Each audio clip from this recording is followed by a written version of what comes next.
Catan, the game where you are a settler who's gathering and trading resources while also dealing with the dreaded robber.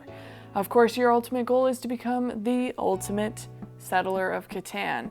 In today's video, we are going to be looking at strategies for placement and the pros and cons of which, as well as when to use these strategies. So let's go ahead and get started. I'm playing fetch with Scout right now, but I wanted to give you a thank you for watching this video, and hopefully you enjoy it as much as I enjoyed making it. Thanks again for watching and enjoy playing. The very first thing that you should consider when deciding where to settle is what kind of strategy do you want to take? For example, do you want to get the longest road? You're going to need wood and brick. Do you want to do development cards? Well, you're going to need ore, wheat, and sheep, and a lot of it.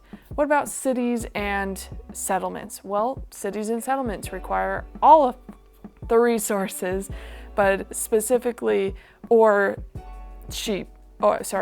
and wheat. So with that in mind, let's just go over one example of this. So if you want to do the development card route, you're going to need ore, sheep, and wheat. Now when it comes to resources, there are 3 ore, 4 wheat, and 4 sheep. So in these cases, you're going to want your first placement to be related to ore, because there's less ore than there are of the other resources you need. And for this board layout, which I just used the stock one that they recommend for beginners, you've got 3 ore, an 8, 10, and 3. Now these indicate how frequently is rolled, and if you're not familiar already with how to play Catan, go ahead and check out my how to play Catan video. But 8 is the most likely to be rolled, so you probably want to create a resource on this space. And if it's available, you probably want to also pair it with sheep, because that's one of the other resources you need. To do that, you've got an option here and an option here. Now the value of being here is you've got 1, 2 to this 3 for 1, which can be useful if you're getting other resources than the ore, sheep, and wheat that you may not need. And the benefit from here is you also have the opportunity to get wood, which coincidentally has the same amount of roads needed to get to a port. So it's probably best to place it here. And your road placement should also indicate your strategy. If you want more ore and wheat and sheep, you're going to want to build towards ore, wheat, and sheep. Or if you think that you might be on your next turn, you might get on a space that will have you benefiting from other resources, you may want this 3 for 1 to trade those in for ore, sheep, or wheat. In this case, however, I think it would be best to work our way this way, because if we get this way, you can see more sheep, more wheat, and eventually ore. So I'm going to place the road here. A pro of this strategy, looking at what you're going to be doing throughout the game and what resources you need throughout the game, is that you're going to be focused on your strategy.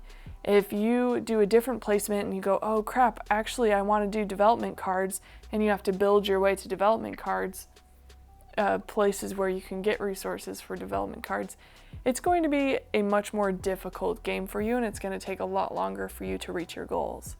In contrast with this strategy, you're going to, on your first gathering the resources to get started, you're going to have your first turn will be picking up a development card. So that's definitely a pro. As well as it helps you focus down on what resources are most important first, so that you can focus on, if there's only 3 ore and you need ore for your resources, you know your very first placement needs to be on ore. So it just makes the decision-making process a little bit easier. Let's talk about cons though. When it comes to placements, it's all about who goes first, right? And who goes last. So the best placement for you may not be available.